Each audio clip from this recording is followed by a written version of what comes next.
let's get into the big topic of open source, something that we actually say at Red Hat. We have a This is so we awesome. are an open culture that believes actually in a big voice of piece What is that process that a developer, or let's say a As the developer Kubernetes should- ecosystem really boomed,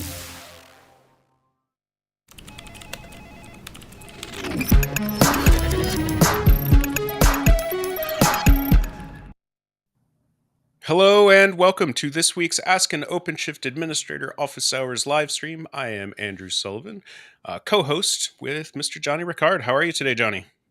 Hey man, I'm hanging in there. It's been a day already, but I'm hanging in. Yeah, I feel you. We were chatting on Slack earlier, and like first thing this morning, my daughter comes back in the house. You know, I hear her coming back up the steps from the bus stop. She's like, "My water bottle's leaking." No, it wasn't just leaking. Apparently, when she set it down, the entire bottom broke off.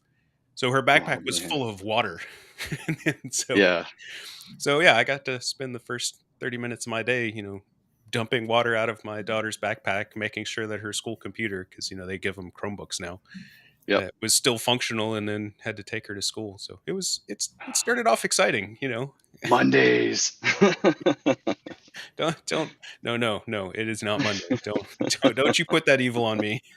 I'm sorry, man. I'm sorry. That's where I'm at in mindset right now. So.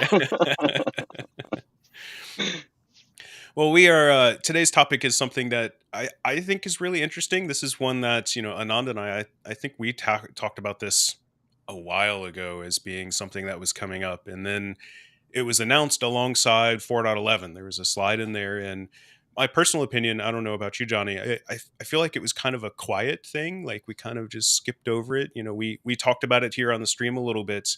But to me, this is something that is really interesting and really exciting. I feel like I say that about everything, but why would we have a topic on the live stream that isn't exciting?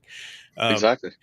But Composable Openshift, which we'll get into details here in a few minutes, but it's one of those things that as an administrator, it gives us a lot of control, or will eventually, right? So there, of course, this will be a phased rollout type of thing, but gives us a lot of control about what's going on in the cluster, especially at deployment time, right? Being able to accommodate different footprints and different capabilities and all of that. So to me, it's a really cool one, and it's something that I'm very much looking forward to. So Anand, if you would don't mind introducing yourself.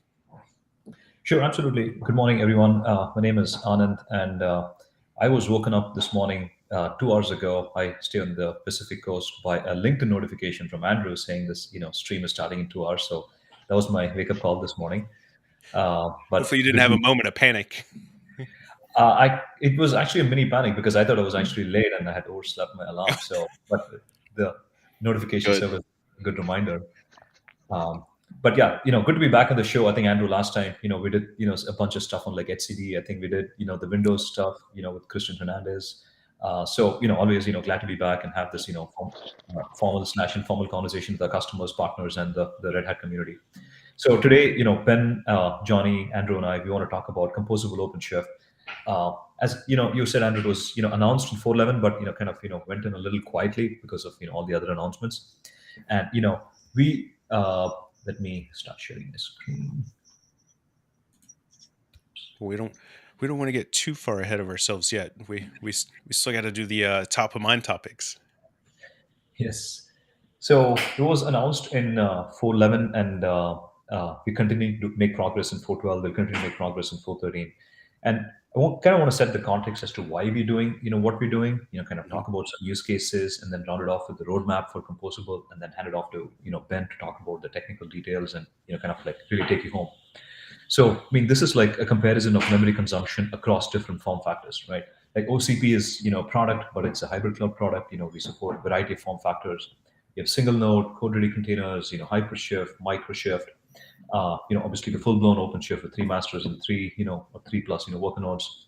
And, one of the things that we've been seeing as we compare memory consumption across these form factors is that there are a lot of optional components, or, components that could be considered optional, like the marketplace, samples, console, that, several customers might not need, right? And one size does not really fit all. So say, for instance, you're installing OpenShift in a resource-constrained environment, like in a telco tower. I think we have some customers who put on cruise ships. I think there was a case of like Microshift going up on the Mars rover as well. Mm-hmm. So point being, OpenShift comes in various form factors. One size does not fit all. This batteries include approach doesn't really suit all customers. So we want to give customers the flexibility to choose which components they need during install. For instance, if you're installing OpenShift, in a edge, location like in a telco tower or in a cruise ship, you might not need the consoles, operator. You might not need the marketplace. You might not need, several other things that you might need in your traditional data center to operate a cluster, right? And we have been seeing, with these performance studies that some of these optional components do, make the environment more resource constrained, and they do make the control plane a little more bloaty and gloaty, if you will.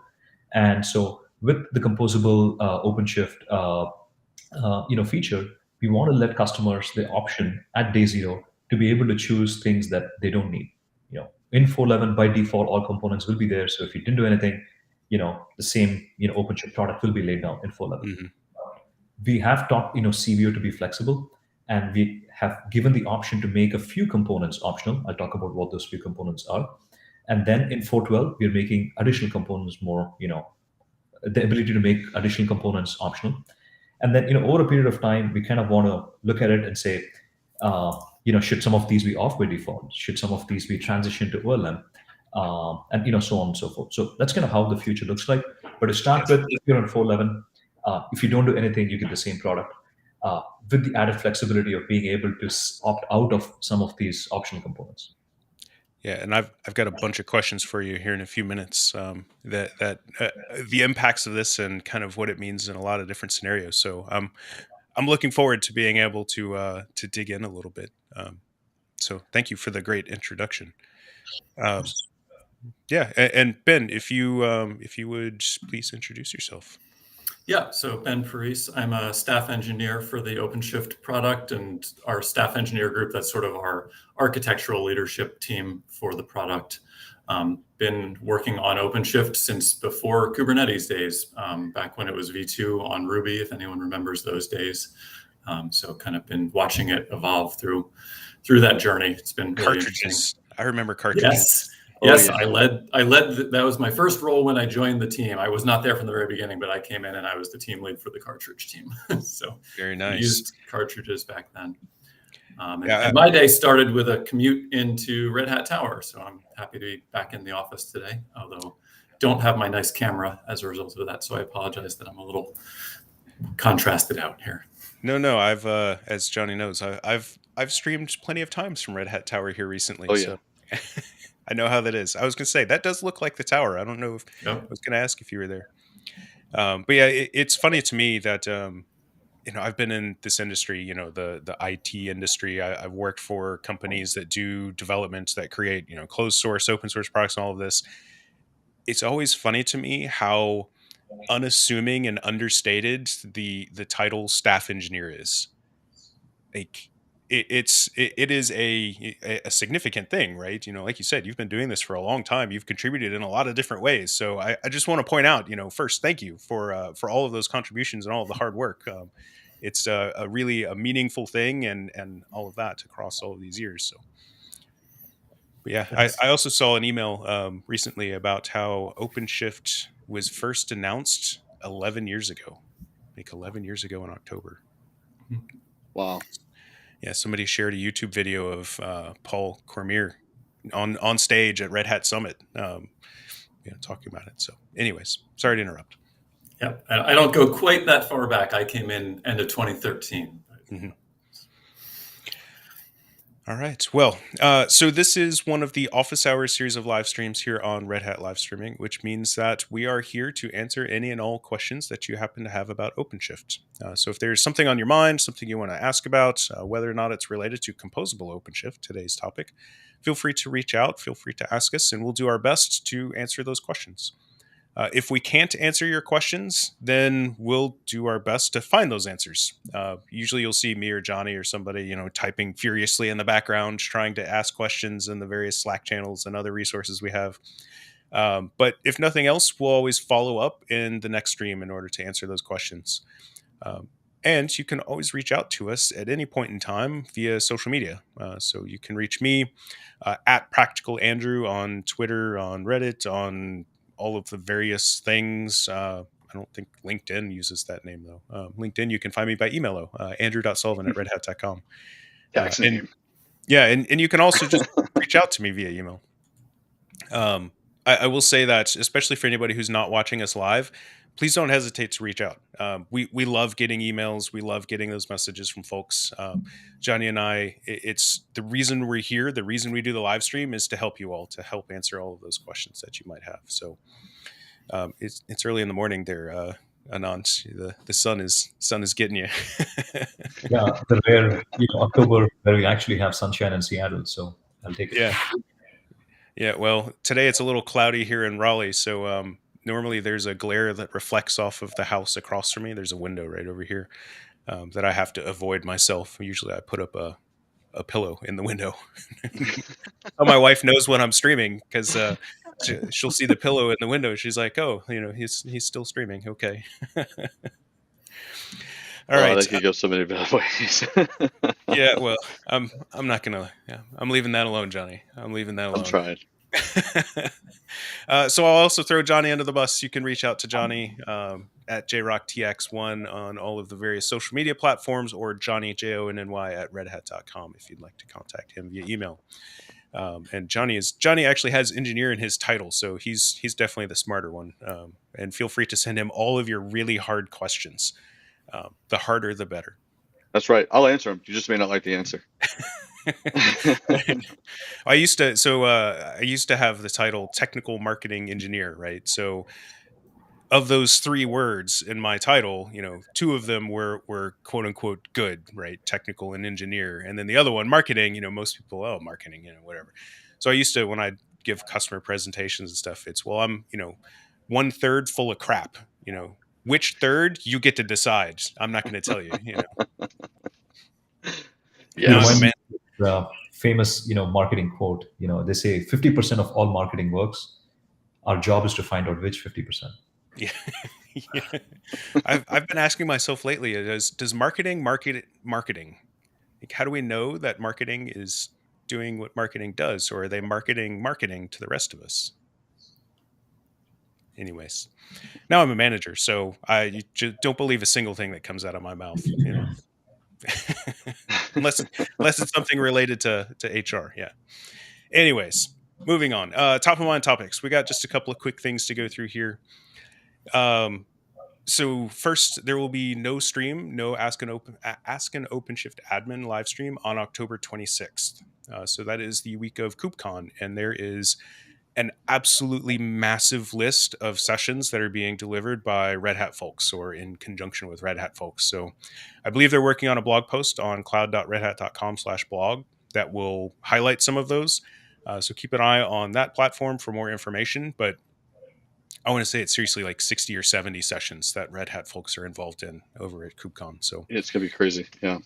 Yeah, tons of good content. As always, even without Red Hat participation, it's KubeCon, right? We're here to talk about OpenShift. OpenShift is Kubernetes, and everything at KubeCon is going to be relevant in some way, shape, or form. So please pay attention to what's going on there instead of listening to Johnny and I. The second thing that I wanted to talk about very quickly here, so there was recently a blog post. Let me post this on Twitch. So there's recently a blog post that was put out by one of the folks on the Openshift Virtualization team and the engineering side, I believe. So one of the cool things about Openshift Virtualization is you're putting VMs into OpenShift, right? They're hosted. It's a VM and a pod that's managed and controlled and scheduled by the OpenShift or Kubernetes control plane. But with OpenShift, it includes RHEL entitlements. So you have your OpenShift on bare metal, you're using your entitlements there. Any RHEL virtual machines that you deploy, that entitlement is included with your OpenShift entitlement. So they created this blog post to kind of walk through how to automatically entitle those when you deploy them. And I thought that was really cool. Yeah. So they also touch on a couple of other things, like how to use pipelines with virtual machines. I was talking with one of the marketing folks the other day. They were doing some analyst stuff, and they had the phrase of OpenShift virtualization brings the benefit of Kubernetes to virtual machines. Like, you don't have to containerize the application to get the benefits of Kubernetes. I thought that was a really cool way of phrasing it. So we haven't had Peter on in a little while. We should invite those folks on. I think they've got some interesting stuff going And then what was the other one? Oh, the last one that I had here was updates. So one, I believe that updates from 4.10 to 4.11 still have not reached stable, but we're entering that time frame where it should be hopefully relatively close. So remember, historically, it takes 45 to 60 days after a release goes GA for updates to reach the stable channel. However, you can still use the fast channel to update today, and that is a fully supported update process. So if something happens, you can always pick up the phone and call so long as it's in the fast channel. So I got asked the other day, what happens if I use the candidate channel? So candidate releases are unsupported releases. Whether you deploy a new cluster using a candidate release or you update a cluster, upgrade a cluster using the candidate channel, both of those actions are unsupported. However, let's say that, maybe I accidentally switched to the candidate channel and ended up on a upgrade or a version that is currently only in candidate, right? So it wouldn't be supported. You can stay on that version, right? Just stay there. And assuming it gets promoted to fast, it now becomes a supported release. You can switch your channel over to fast. Everything is fine. The next time there's a release in the fast channel, that's a fully supported upgrade and everything else. You can do the same thing and keep waiting, and it'll eventually reach stable, hopefully. Same thing, right? You can be unstable. So if you upgrade to something in candidate, you can stay there. Maybe that release never gets promoted. That happens on a fairly regular basis where something gets found while it's in candidate. So there's no default upgrade channels, or it doesn't get promoted. So it is unsupported, or the upgrade process from a candidate release to a fast or stable release is unsupported. But if you get there and everything's good, that's fine. You can switch back to fast or stable and you'll be back in the supported side. So it's a little bit strange to think about, but more or less it's one of those, assuming everything is fine, then you can go back to a supported channel. It's just while you're on candidate and while you're going to or moving from a release that is only in candidate, not in fast, not in stable, those processes are unsupported. All right. That was my super fast top of mind topics. Johnny, did you have anything? I didn't see anything in the list. No, I didn't really add anything, but I was just going to say, if you didn't catch the OpenShift or the GitOps Guide to the Galaxy live stream last week, Marty from my team was out there and, just kind of going over like the validated patterns and multi-cloud GitOps and stuff like that. So if you have some time, check it out. And then to also say that on the second, I think it's the second, we have Harriet from the OpenShift GitOps team. She's gonna come on the stream and nerd out with us for a little bit. So I think that's another session. We've just got a lot coming up that's gonna be awesome for everybody to get into. Yeah, I was in the process of staging that stream and ran out of time before we started today's stream. So we hopefully shortly after this one ends, I'll have that one staged so folks can go in. I know. Not enough time, or maybe too much time, depending on. Yeah. Anyways, too much going on.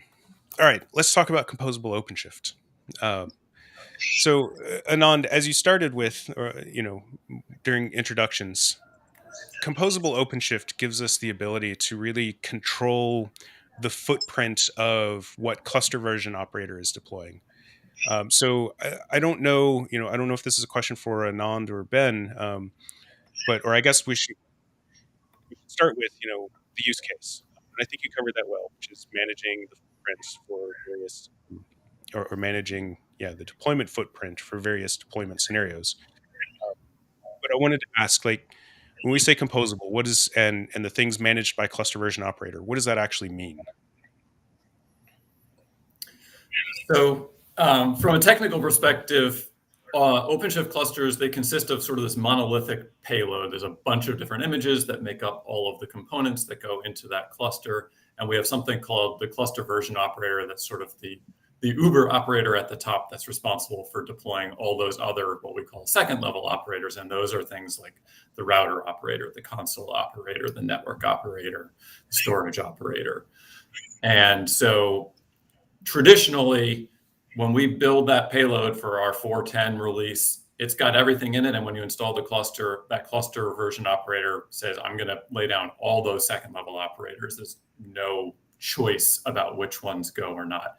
And there is still some flexibility. For example, there's an image registry operator, but you don't necessarily have to deploy an image registry. And so if you go that route, you might have the image registry operator running on your cluster, but you don't actually have a registry running on your cluster.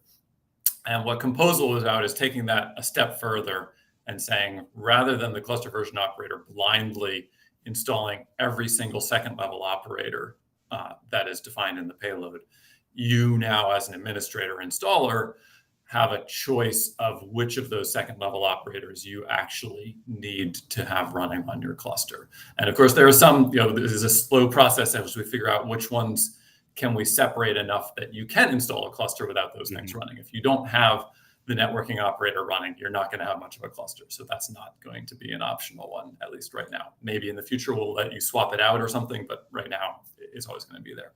But some of the other ones that we started with, like the marketplace operator, if you don't have an interest in the OLM operators that exist in those catalogs that are provided by the marketplace operator, then maybe you don't choose to have that enabled in your cluster.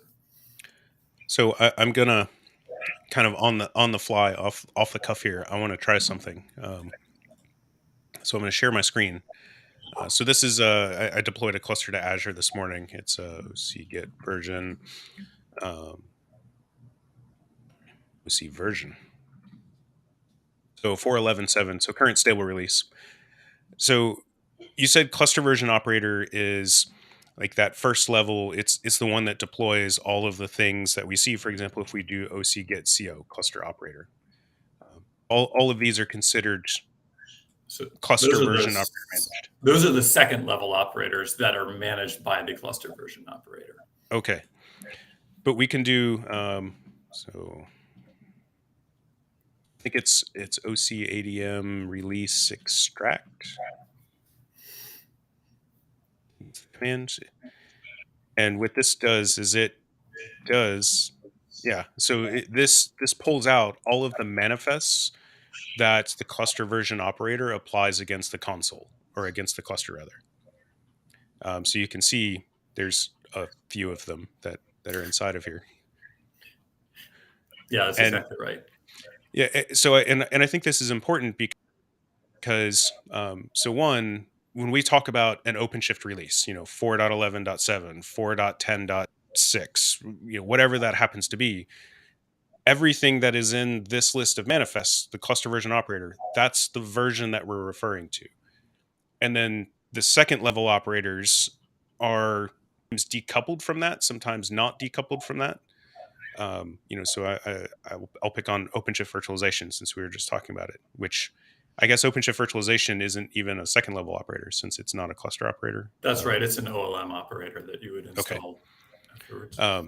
Yeah, so you can see things like, here's where it actually deploys OLM and all the different catalog sources and stuff.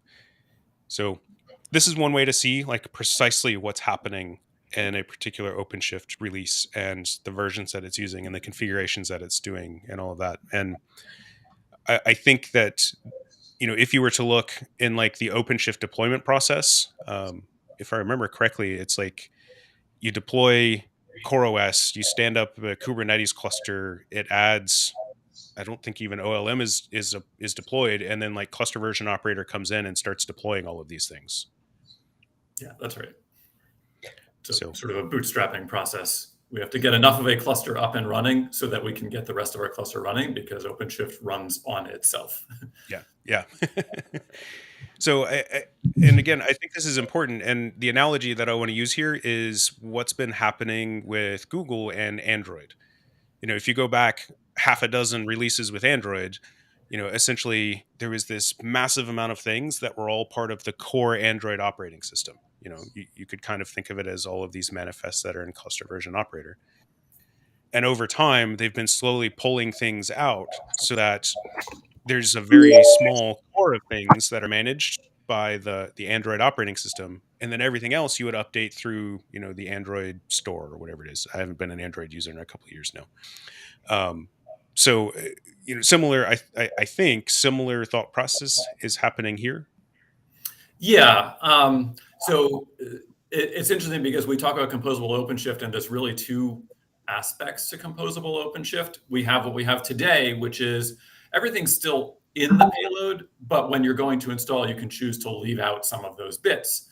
And I think there's a few reasons, right? Anand was showing the resource consumption, and that's certainly one of the reasons that we did it, for different footprints. But there's other benefits to being able to leave those things out, which are, if you're not running that component and a CVE comes out that's only affecting that image, you don't have to worry about it on your cluster. You don't have to upgrade the cluster to get it patched or anything like that. So you're minimizing your surface area of what you have to worry about. It's one less thing where other bugs, maybe not a CVE, but if there's a runaway bug where one of those controllers starts hot looping or something. Again, the less that you're running on your cluster, if you don't need to be running it, the less exposed you are to potential issues, in addition to saving the resources, memory and CPU and such. And there's also a benefit for us as a product. When we ship, we now have this ability to do things like recommend upgrade edges to customers based on their configuration. So we might realize, oh, 4.11.8 has a small issue, and if people are using this particular configuration, it will affect them, but if they're not, it won't affect them. We used to have to say, oh, we're just going to pull that edge completely. We don't want anybody to upgrade to 4.11.8 because we don't want, even though it's only 5% of customers who are going to be affected by it, we need to ensure that those 5% of customers don't get broken. With this ability now, if we can tell that people aren't running that, we can say this edge is still recommended as long as you're not running that particular component. Mm-hmm. Yeah. So, please. Yeah, no, I was going to say, just on, Ben's note, rough analogy, right? People who come from a Java background might be able to, make a connect. I come from, a WebSphere background, right? And so the rough analogy is, we used to have WebSphere ND, right? It's like deployment manager, you deploy, like the nodes, had an EJB, engine, a servlet engine and whatnot. And it was good for a lot of customers, right? For data center customers to, go do those, big bang deployments. And then, WebSphere ND evolved to something called WebSphere Liberty, I think based on microprofile, where you could like just select, things that you wanted. So say, for instance, you're just running a web application. You don't need, the JMX layer. You don't need the EJB layer, right? So with the microprofile or, WebSphere Liberty, you could just say, hey, I want to deploy the simple servlet application. I just need the servlet engine, just, spin up, like a Java runtime for executing the servlet, for executing the web application, and you're good to go. So that's kind of the rough analogy, right? Like going from WebSphere ND to like a Liberty based on microprofile, right? Just like pick the components of the runtime that you need. That's just enough to run your application, right? And as I mentioned. So I guess for me, one of the questions would be, we have, Microshift, which is on its own path right now. We have single node OpenShift, which is kind of a reduced footprint OpenShift deployment as well. And we're introducing, composable OpenShift. So, Anand, maybe from your perspective, can you describe the differences and the different use cases for each of those? Yeah. I'm trying to bring up a slide that exactly compares, these offerings. Give me a second. But, as I think this is the one. Yes. Give me a second. Let me share it.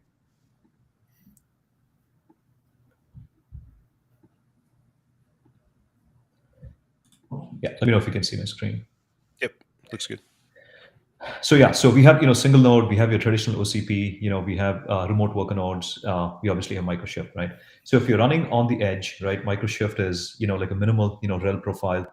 If you're running on the edge device, you would basically have a micro version of OpenShift installed on that edge device that can connect back to the data center.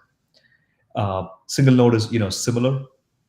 Remote worker nodes obviously can, run on remote worker nodes, but they would, connect to like a decentralized DC and then back to the cloud. And then you have a 3-node cluster, which, runs in like decentralized data centers and then can connect back to the cloud, right? So microprofile is another form factor of OpenShift. It's not reducing the size, or it's not giving you the option to reduce the size of OpenShift itself. With Composable, it's kind of like saying, hey, this is all of OpenShift, right? It's kind of like a buffet meal, but you don't need to eat everything in the buffet. You just pick and choose what you want, right? Whereas Microshift is a purpose-built, OpenShift for edge devices, for, telco platforms, or, platforms that have, very low resource, physical resources to offer, right? Composable, you do get the full-blown product, but you have the ability to choose which, aspects of the product that you want to be able to choose.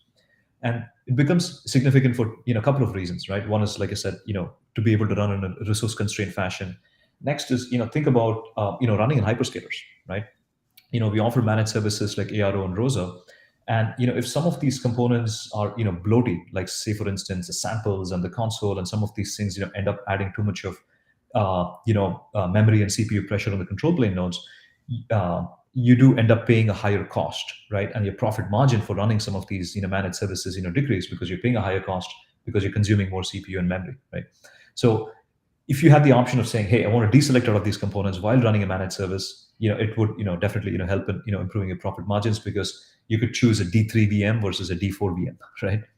That's the second reason.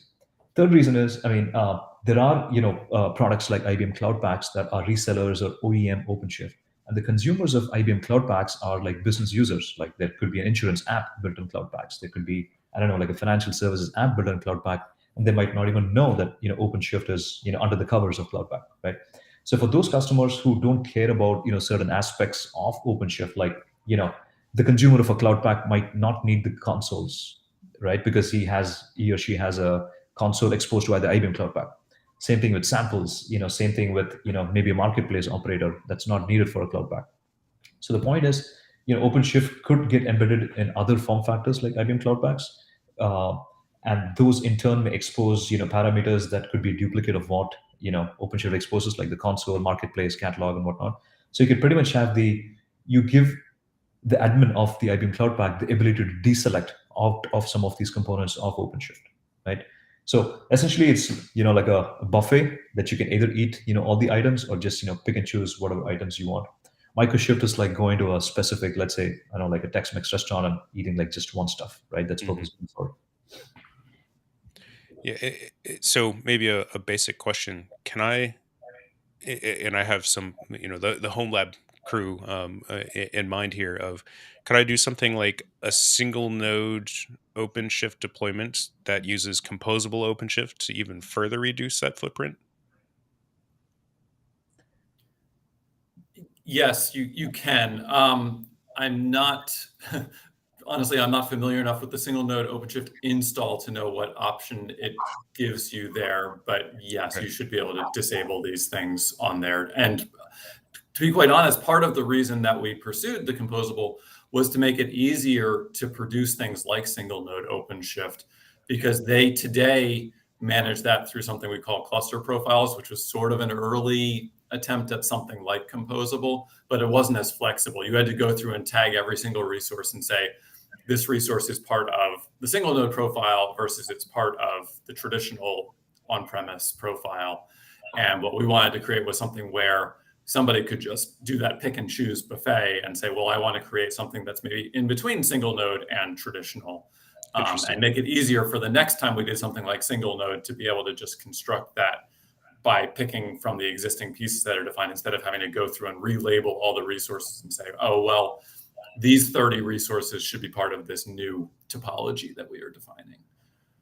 Yeah, it seems like it's the natural progression is like once this stabilizes and people start using it, that like in console.redhat.com, you'll end up selecting single node OpenShift and then deselecting the services that you don't want, right? The services that you can or cannot toggle off, or that you can toggle off rather.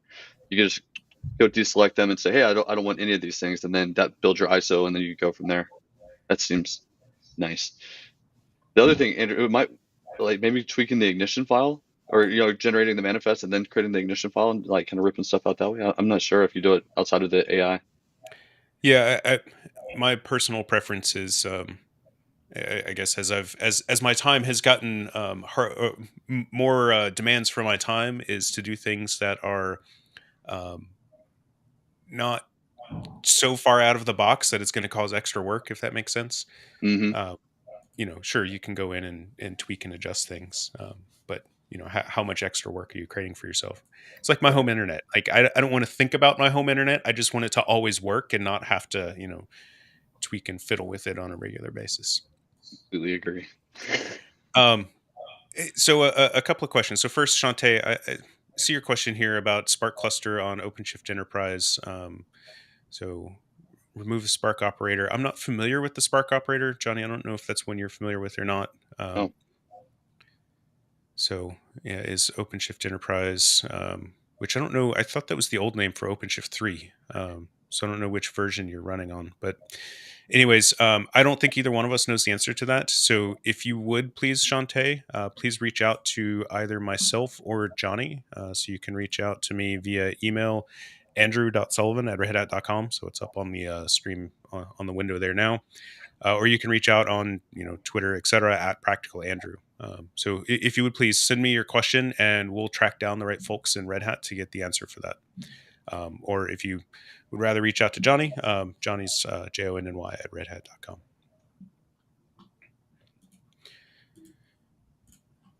Yeah, thank you for posting your email in there, Johnny. Yeah, I forgot we had the captions, so I'm not used to being the producer thing. Still weird. Yeah, I know. I'm getting used to it too. Still. So I'm gonna switch back to sharing my screen here real quick because I wanna look at something. At least I think I do. What is? So when we talk about deploying a composable cluster, I'm going to shrink this down a little bit, hopefully to make it a little easier to read. When we talk about deploying a cluster that is using the composable feature in order to reduce that footprint, what does that actually look like? And I thought this was something that was pretty interesting, and I like the way that we approached this, if I can say that. So it's done via the install config. So if I do OpenShift, I can't talk and type. You'd think after, what are we on, like episode 84, 85, 86? You'd think I'd realize this and just stop trying. No, it's more fun though. So we've got, all I did here was OpenShift install, explain, install config. So OpenShift install, just like OC, just like kubectl, it has the explain subcommand where we can use to look at various aspects. So in 4.11, we added the capabilities, top level object. So if I do OpenShift install, explain, install config.capabilities, it gives us two sub options here. So one is an array of strings, additional enabled capabilities. The other one is just a single string with valid values of none, version 4.11, or vcurrent. So I wanted to ask, and Ben, I think this might be a question for you of, one, what does this baseline capability set mean? And then two, what does additional enabled capabilities mean? And maybe what are some valid values there? Yeah. So the baseline capability set, that's sort of your default. And so we wanted something that would, if you did nothing with this config, you would get exactly what you're used to getting in 4.10. We didn't want people to start standing up clusters and be like, where did the samples operator go?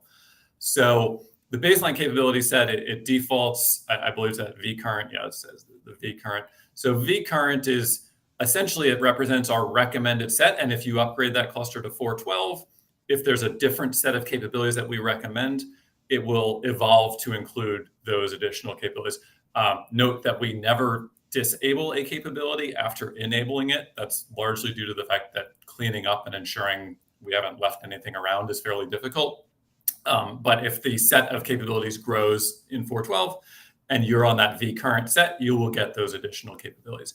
If you want to lock yourself in and say, I only want this specific set and I don't want you to grow that set if new capabilities exist in future versions, then you can do that 4.11 one, which says, well, this will give you the recommended set of capabilities at the version 4.11. But when you upgrade to 4.12, we're going to keep you on that same recommended set from 4.11. We're not going to grow it.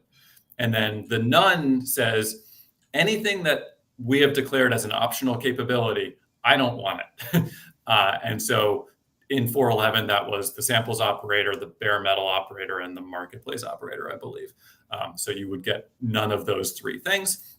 And then that's where the additional enabled capabilities comes in, is maybe you say, well, I don't want anything by default, but I actually do want that samples operator. So you would do baseline capability set none, and then in additional enabled capabilities, you would put in that samples operator or one of the other optional capability names that you would want to enable there. Got it. And so when, I guess to make sure I'm interpreting right, if I were to set v4.11 here, would that mean that when 4.12 is released, that it keeps the same baseline set of capabilities? Or in the future, like, can I change this day 2 post deployment? So you can absolutely change all of these, again, keeping in mind that we're never going to disable something. So if you change it from v4.11 to none, we're not going to disable anything. If you decided that after that, when you go to 4.12, you want to go to the v4.12 capability set, you can definitely change that. Again, you'll just grow to the additional capabilities that are added there. And there are, if you actually bring up OC get cluster version -o YAML is at least the way I usually use it, I believe. That shows you the enabled capabilities. There it is. Yep. So in status, it actually shows you the capabilities that exist, that are defined, and what's enabled in your cluster. And since I assume you did this cluster without doing anything, you've probably got that V current and you've just got everything enabled. So you see the enabled capabilities, that's what's actually turned on your cluster. The known capabilities those are the ones that this cluster understands could be enabled. Now, in this case, you've got everything already enabled. So if I wanted to change that, would I edit the cluster version then? So there is a spec field that you're not seeing because it's probably empty for you, but you would edit in the spec field what additional capabilities you wanted enabled. Very cool. I'm gonna try this out just to see what happens. Because I'm assuming it's relatively straightforward of just capabilities. Spelling is not my forte. And then I think it was additional enabled capabilities. I always use OC explain to remind myself everything. I don't have this stuff memorized. Let's see, I've got it up on a different window here. So we'll go with.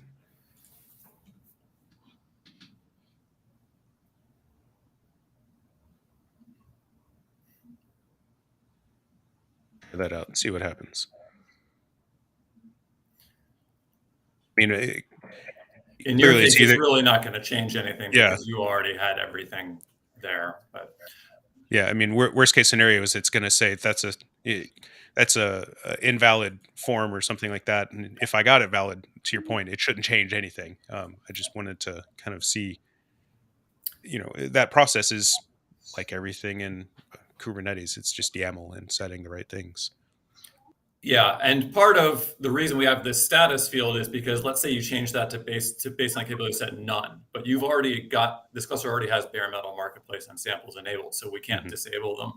And so that status is going to keep saying enabled capabilities are those three, and that's kind of your reminder that like, okay, I may have requested no capabilities, but this cluster still has those other three capabilities enabled.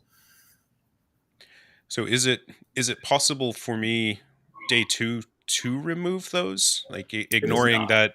Okay.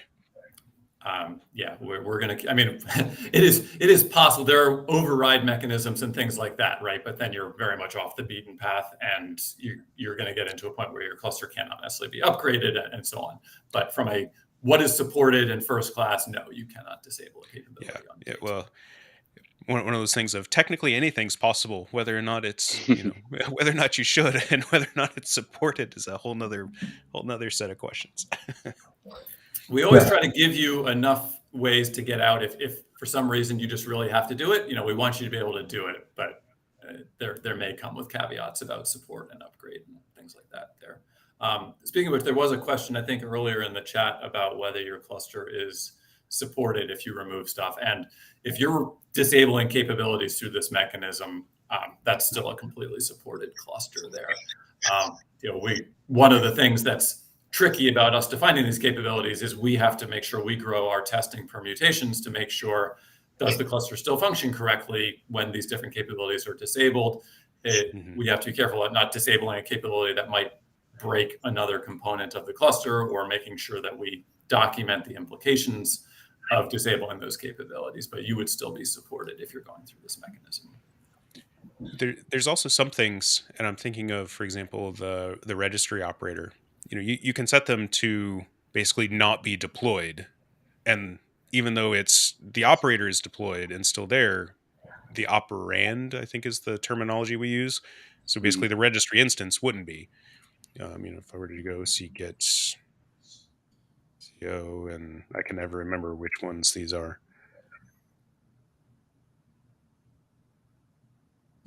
Yeah, I think it's OpenShift registry. But yeah, so if we do I think it's image registry is Image CO registry. on that That's what one. it is. Image registry. Image Absolutely. dash. Yeah. Yeah.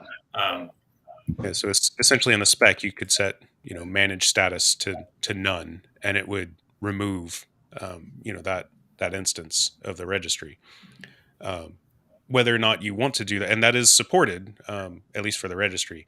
For some of them, I can't imagine you're going to break some fundamental functionality if you're changing too many things. So I'm sure there's a fine line, and I'm sure that it is, for better or for worse, loosely documented. But yeah, be careful if you're modifying core things. But this process that we're describing here with Composable Openshift, that is fully supported, right? It's a core function of the product. And from a roadmap perspective, in 4.12 there are more capabilities that you can choose to disable, which includes node tuning, insights, and marketplace. Right. So we started with 3 samples: marketplace. Forgot the third one, but a couple more are coming in 4.12. Right. Node tuning, insights, and console. And that list, we will look at what can be made available for optional enablement, and that list will hopefully grow over time. But immediately in 4.12, you're getting a node tuning, console, and insights, apart from the 3 that you already have. So that list that you had, enable capabilities, that should grow as we progress along the releases. Yeah, so it's interesting to me, console, because we so often associate so many things with OpenShift as being the console, and I think a lot of people like that's one of the differentiating factors of OpenShift. So making it optional, I think, is big for a couple of reasons. One, OpenShift is more than just an admin console, or a developer console, something like that. It's a whole bunch of stuff, and I think it's really interesting. I don't know about you all. I don't remember the last time I deployed like a RHEL server with the GUI, or even a Fedora with the you get used to doing everything from the CLI. Like you can see here, a lot of times I'll have the GUI up because it's a lot better for like the stream and doing demos and stuff like that. But me, day to day, I very rarely use the console. So that's really interesting. And when you think about it too, right? Like especially like at a lot of customers, they don't want their developers using the console.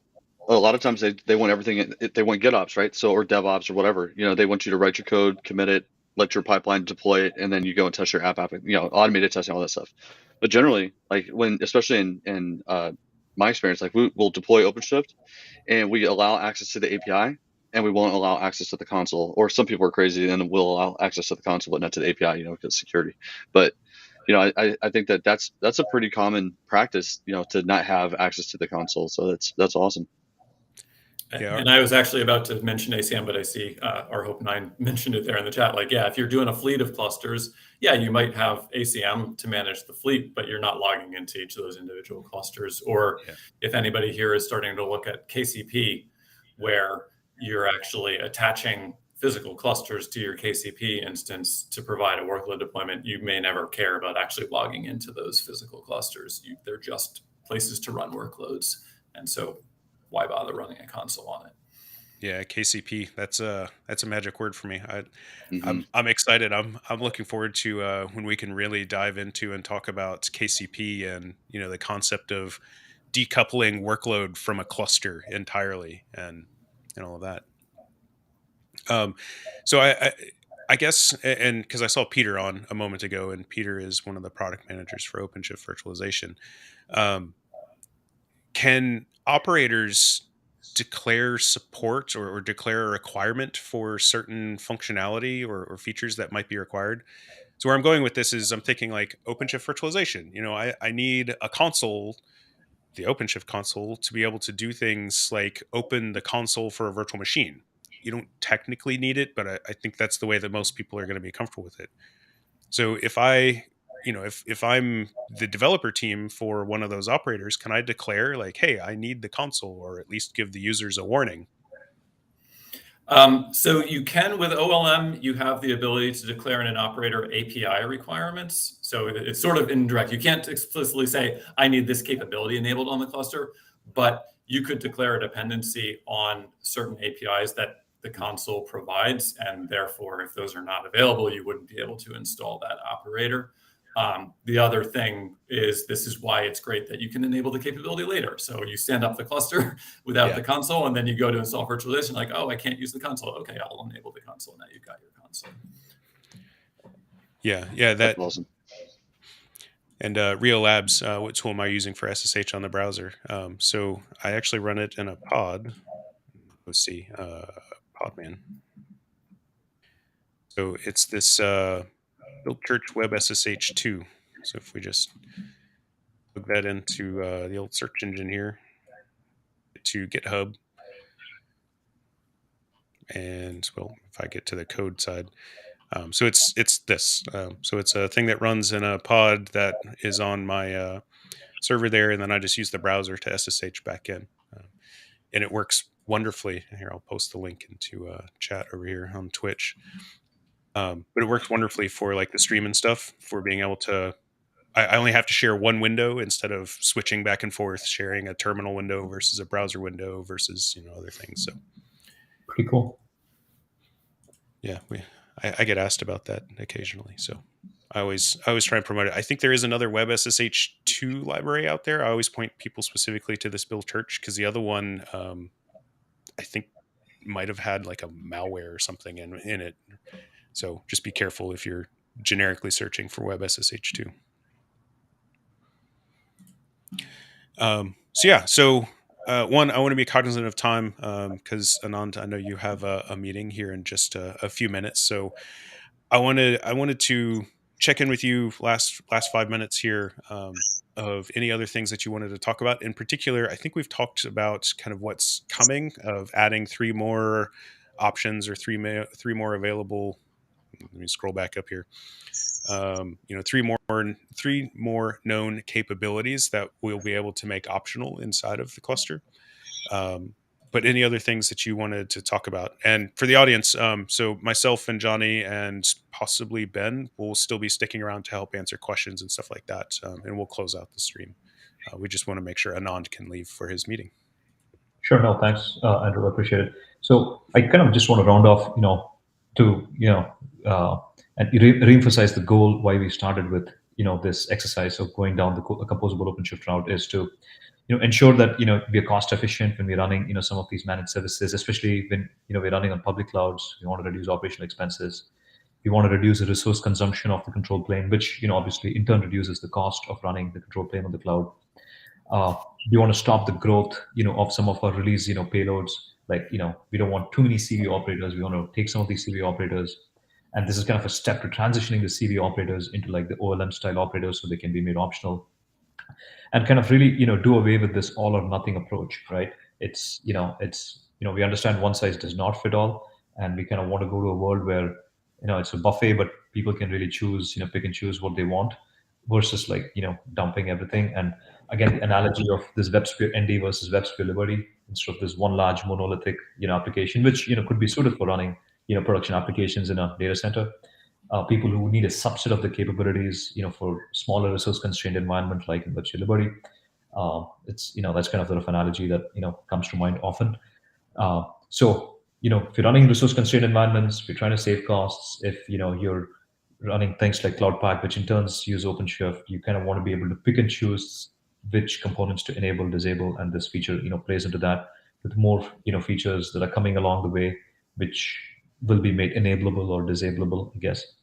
And, in the future, I would say from a product management North Star, vision perspective, is we want to transition some of these CVO components to OLM, with all the benefits that OLM provides. So that's kind of like the North Star that we are, shooting towards. And, these are steps in the direction. We will constantly evaluate like customer feedback. We will constantly, talk to, users to see how, they're using, these features, whether it's making a mark, whether it's moving the needle with regards to saving costs, or, helping save resources, and close the feedback loop by talking to users often before we take next steps. Yeah, I think you might have answered my question in there, which is, is there an intention to take some of these, like the console, it's optional now as a part of CVO, or will be in the future, excuse me. Does that mean that it will be moved into an OLM managed operator so that it can be updated and managed independently of, the core cluster managed operators? Yeah, that's definitely the goal is to move the CVO components from the release payload to OLM, right? But it's going to take some time to get there. I don't have a specific release. By the time we'll get there in 4.12, we know more components are going to be made optional. Beyond that, like I said, we have to look at how users are using, what kind of feedback they have from using this. What kind of performance improvements does it bring, cost savings does it bring, and then we will make the next round of investments. This is going to be Yeah. awesome. Yeah, I especially like, as our Hope 9 brought up, ACM and this concept of being able to deploy, a quote unquote full cluster, but it has a reduced footprint for, able to pull out those components that you just don't need, especially if, where's Christian? I haven't seen Christian on today. Welcome back to Red Hat, by the way, Christian. So I'm using GitOps, or I'm using, some other mechanism in order to deploy my applications out to those clusters, even core ACM functionality for application management. And I don't need to log into it. I don't need a lot of these other things, so being able to reduce that is, I don't know, I'm preaching to the choir when I'm talking to you, Anand. No. One thing that I want to mention, which is vaguely related to Composable OpenShift, but is coming in 4.12. It is elastic control planes, right? And why that is related to Composable, I'll talk in a bit. But elastic control planes is basically coming in OpenShift 4.12, starting with AWS, right? And what we're doing there is to give the user the ability to use machine sets to resize control plane as you would with data plane, right? So say for instance you want to you started with like a D3 D4 series in Azure for your control plane nodes, right? And then you realize that you could use Composable to turn off some of the components. You turn it off, and then you realize, hey, I don't need a D3 VM. I could like go to a D2 VM, right? And then you could use the elastic control planing feature to kind of pare down or to reduce the resource consumption further, right? So I think there is some synergies between the elastic control plane and Composable, where if you do strip off some of the components, you could use the elastic control plane feature to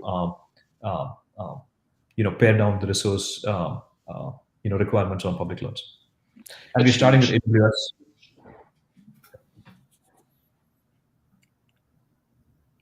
Sorry, I was just complimenting. I didn't mean to be rude. I'm sorry.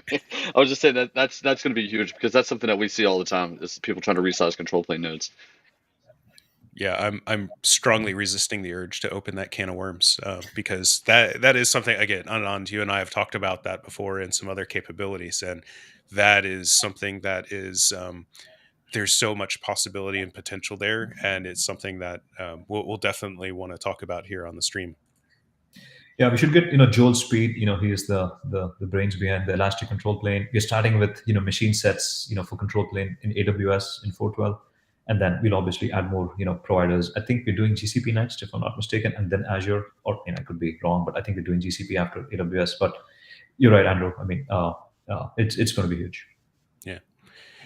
So it's the top of the hour for you, Anand. I don't want to hold you any longer than necessary. So thank you for joining us today. Really appreciate all the information you've given out. So any last words from you? And then again, just a reminder for the audience, Johnny and I and Ben will still be here. So we'll still be answering questions and chatting a little bit. So. No, I would say, take this opportunity to welcome Christian back. And I think for the rest of the session, you're in very safe hands with Ben. He's, really the brains behind this feature. So, nice catching up with, the Red Hat developer community. Andrew, thanks for the opportunity, and, talk to you soon. Thanks, Anand. All right. Let's see. Let's change our view here. Let's put us all back on equal footing. So again, I think that this is something that's really interesting, as both Ben, you and Anand hit on. Of it really gives a lot of flexibility with those footprints, and especially in environments where customers are managing a lot of clusters and want to save on resources. So, just a couple of questions here. So yes, our Hope 9 Christian is back. So feel free to reach out to him, to harass him on social media, on the Kubernetes Slack channel, on wherever it is that you choose to interact with Christian. So he is, I think he's on the product management side now, working over with the developer BU folks. So, Tilina, apologies for Selena, butchering yeah. names. Can we post more videos about Red Hat OpenStack platform? So I will let the Openstack team know that you all are interested in more videos about that. So we are, Johnny and I are, of course, OpenShift centric, and really, depending on which channel you're watching us on, right? One of the channels that we broadcast the live stream to is the Red Hat OpenShift channel. But yeah, I will let them know. If you have any specific questions or topics or things that you want to know more about, feel free to reach out to me. And again, I'll make all those connections. So just a reminder, my contact information is quite simply andrew.sullivan@redhat.com. And yeah, happy to. I know the OpenStack people, and there's two of them on my extended team. They of course love OpenStack, and they love to talk about OpenStack. So they'll be happy to hear your request. That might not be a bad session idea, though. Do like a OpenShift on OpenStack deployment. Kind of walk through all that.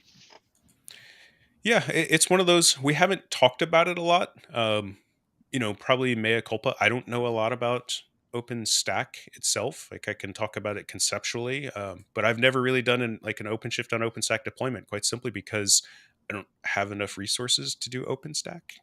Mm-hmm. So yeah, it'd probably be interesting and worthwhile to bring them on and have a chat with them. Is there any free OpenShift? I am an IBM partner. So Hamza, yes. So you can utilize the Red Hat developer entitlement. So very simply, if you go to developer.redhat.com and register for an account, you have access to up to 16 entitlements for OpenShift. So yeah, you can go and kind of do with those as you see fit and as you please. Just keep in mind, it is a developer entitlement, so you're limited to single user, non-production use cases only. There is also the developer sandbox option, right, where you can just go spin up a couple of pods in a shared resource environment. So depending on what you're trying to accomplish. Yeah, that's a good point. I'll quickly share my screen again here. So to reinforce what Ben just said, so there's go to developer. No, actually, I go to try.openshift.com. It takes you, it has links out to kind of the most common places where you can deploy OpenShift. So developer sandbox is what Ben was just talking about here. So you can log in over here. There's basically, if you have a developer account, again, you'll automatically be able to access this. I don't know if it logged me in automatically or not, but it kind of drops you into an environment. You can request access to that, and I think it's 30 days. So for 30 days, you have access to an OpenShift cluster. So it's not administrator access; it's only user access. But it's a great place if you want to go and test things, try things out with like operators. The original concept was to make it easier for developers to create operators with OpenShift. The other one, so managed services, of course, this is Red Hat OpenShift on AWS, Azure Red Hat OpenShift, all those things. So if you want to use those, self-managed is the traditional way. So if you have that developer entitlement, you can use this self-managed deployment in order to deploy on-prem. And my favorite is learn.openshift.com. You see it now redirects over to a developer's URL. But if we scroll down here, we'll get to these interactive lessons. So the interactive lessons, I can come in here and I can say, oh, I want to learn more about, Kubernetes. We'll hit the filter here. And it's all of these different things of how do I use, Kubernetes? How do I use, here, get started with containers. Click start. I haven't logged into anything. I don't think I'm logged into anything. I can click the launch here and click start. And just like that, I'm now running in an OpenShift cluster. So you saw that I literally did nothing, and I have access to a cluster, including a whole little lab set of exercises that I can walk through. So it's a great resource. Yeah, another one is demo.openshift.com. So some of them are a little dated, but that website has got quite a few resources for like just all kinds of things, right? So you can see AIML, app dev, there's some GitOps stuff in there. Like there's quite a few resources in there. Like I said, some of them are a little bit dated. So I think, anywhere from 4 or 5 to, present. So I don't know how often it's updated, but that's something that I was using early on as well. Yeah. Thank you, Johnny. Yeah. Yeah. So circling back over to Composable OpenShift. So Ben, I don't know if there's anything else from a technical side that you think is important. I'll fully admit that I haven't quite wrapped my head entirely around where the potential potholes, potholes might be. I was trying to think of like a good analogy to use here. Something that's not too horrible. Yeah, so I think it's important to understand what the capability provides so that you're not surprised when you disable that capability. And I am in the middle of working with our documentation team to make sure we do a better job than we have right now out there. There is some documentation. If you can relay this link for me, since you, let me throw it in our private chat here. This is the documentation on the capability feature in general, and it does list like what capabilities exist in 4.11 and how to turn them on and off. And it's got a little bit of information about what those capabilities are, but I'm trying to get that documentation improved so it really tells you this is what you get if you have this capability on, and this is what you lose if you do not have it on, and maybe what you might want to think about before you turn it off. So that's certainly one thing to consider when you're doing this. The other thing is, as we are deciding what things we are going to make as a capability or not, we're trying very hard not to pick things that, again, have like a dependency tree. We didn't want to create a system of, well, if you disable this capability, that implicitly disabled these 6 other capabilities. So that's one of the reasons you don't see a whole ton of capabilities here and why they're going to come out slowly, because we have to think through very carefully what it would mean if we made that thing a capability. The other thing that's going on, and Anand kind of alluded to this with his discussion about OLM, is our other phase of Composable OpenShift, and there's nothing that you can try in this space really yet today. There will be a little bit of a tech preview in 4.12, but it's really early days. But it's what we're calling platform operators. And it's taking the concept of OLM operators. They are still OLM operators, but they will life cycle with your cluster. And what that means is, when you install your cluster, you'll be able to pick some OLM operators that you want installed. And we won't tell you that cluster is up and ready until not only are all those second level operators that the cluster version operator manages are ready, but those OLM operators, those platform operators that you selected, are also up and ready.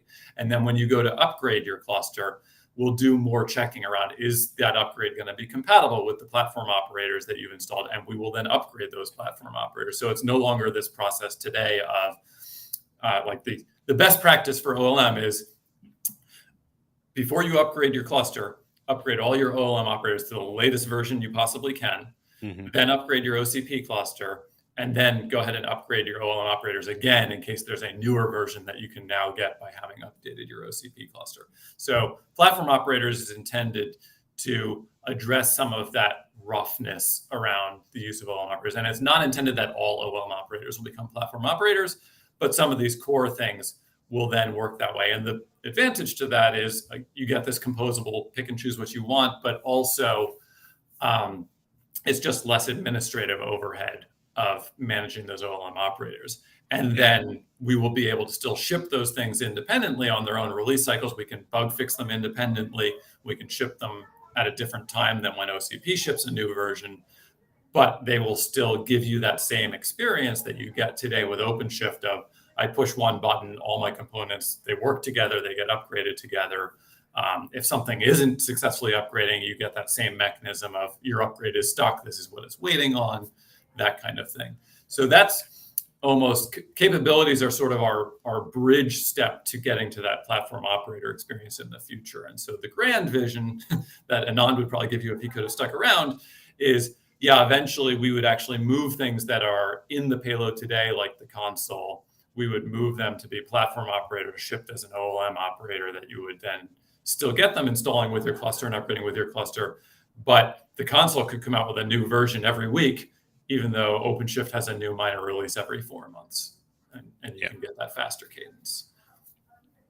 Yeah, there's a lot of, I think a lot of potential for that customizability, but also, I alluded to it before with my Android analogy of what you just said, right? Being able to decouple release cycles, update cycles, security bug fix cycles, all of those things inside of there and all of that.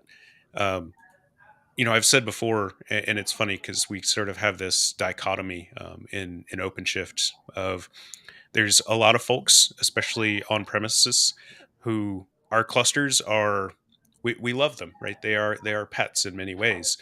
And for folks who have clusters like that, like OLM is clearly becoming like more and more and more critical. It was already critical, but it's becoming a more important part. So if you're not familiar with OLM, I would strongly suggest, understanding what's going on there.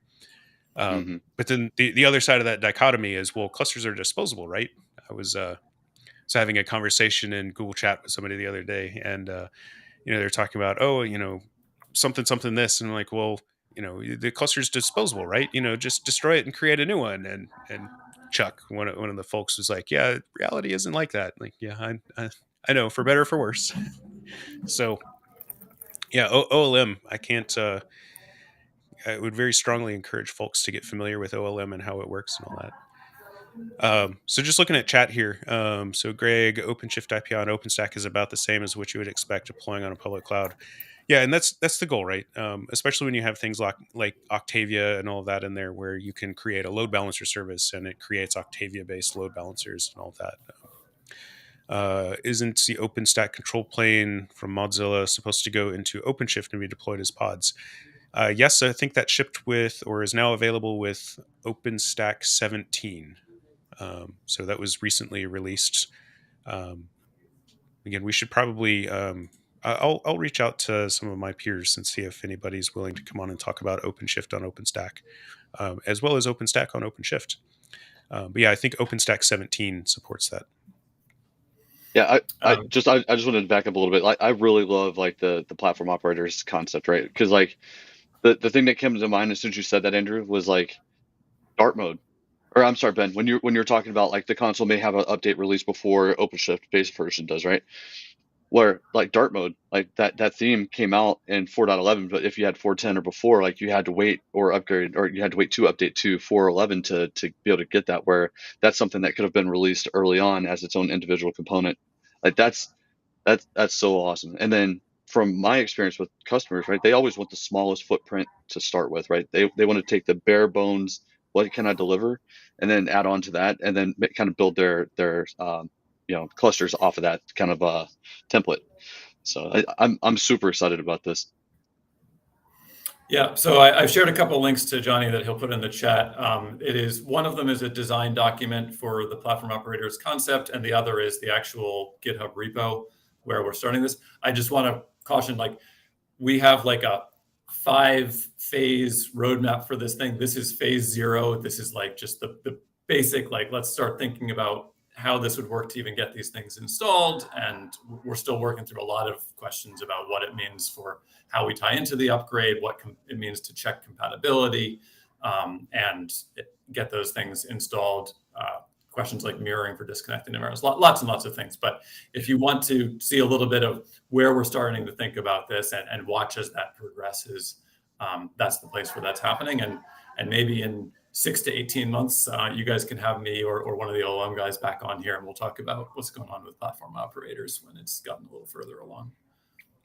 And I love working for an open source company because not only can you show how the sausage is being made at the engineering level, most things you can also go to issues.redhat.com and see product management and all the stuff they've got going on in Jira with the issues and the roadmap there. So just one of those great things. I'm catching up on chat here. rhope9, I think I can't tell in the chat client here who you're responding to because it just says at ReStreamBot. It deploys CoreOS as pods, or if you use Hyperscale KCP, I think it's called now, it's pods already in existing control plane. So just a couple of minor corrections there. So I think you're talking about HyperShift, which is now the productized name is hosted control planes. So it takes the control plane functions, control plane applications, if you will, which are already deployed as pods just on control plane nodes, and it deploys those pods to an existing cluster. So it kind of deploys it as though it were an application itself. KCP is a different thing. So KCP, which there should be similar to the design document that Ben sent us and Johnny, I think, is sharing now. KCP also has an equivalent design document, but the goal there is, and Ben, you'll probably have to keep me honest here. Effectively, it creates a project. So a project in KCP is a Workspace, I think, is the term. Workspace.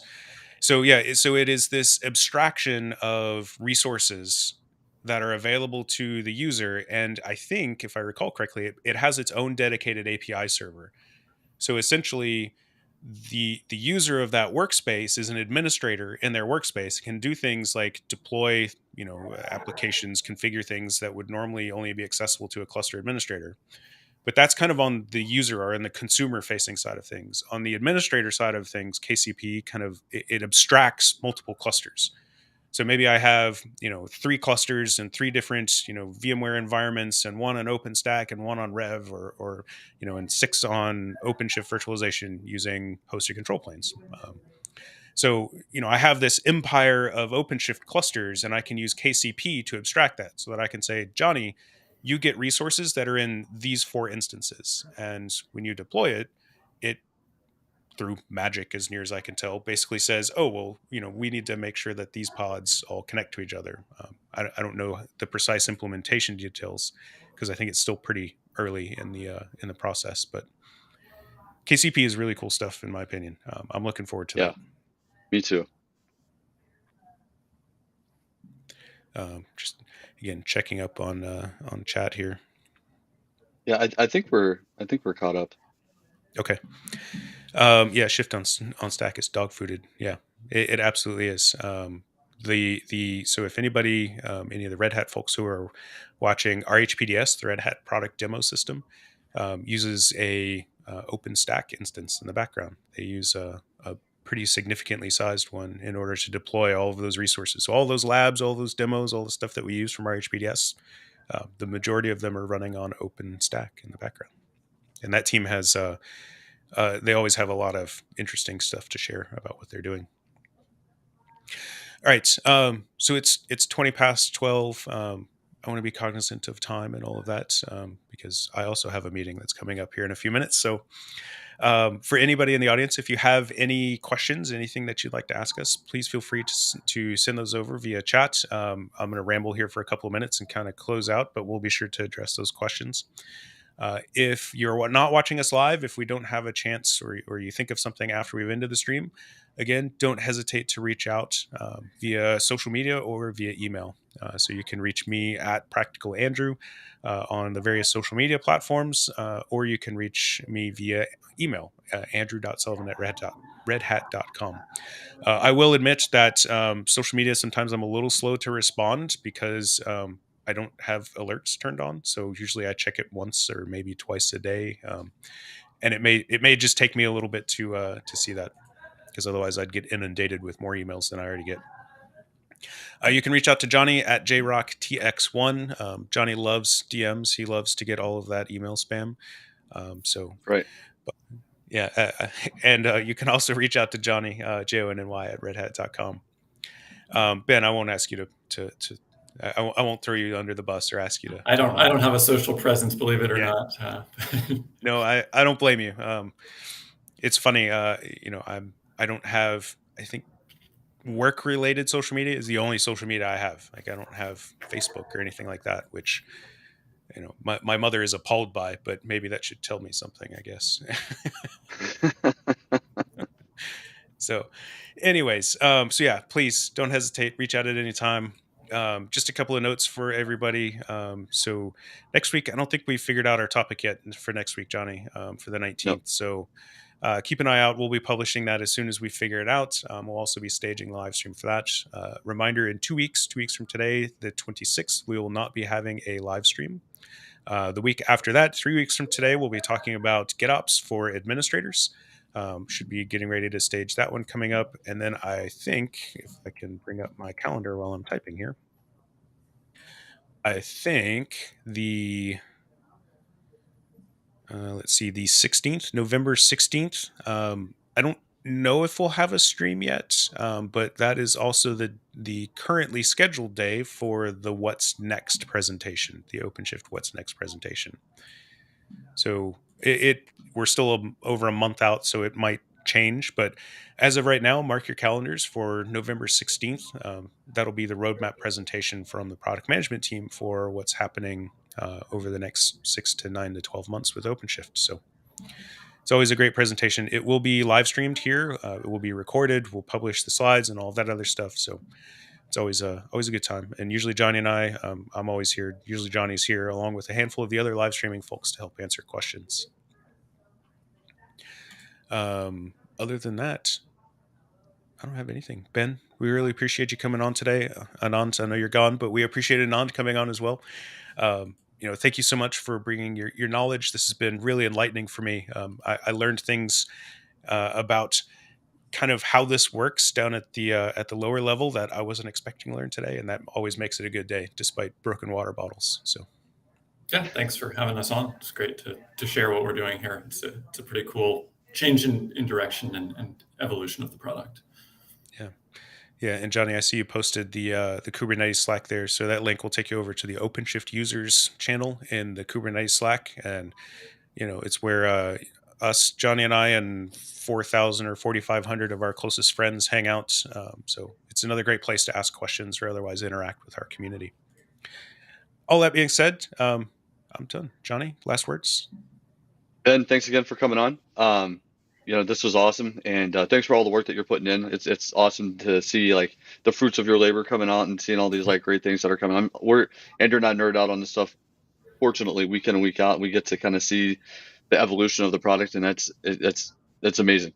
So great work for you and your team. I think that this is awesome, and to all the viewers, thank you for watching and the interaction. We love it.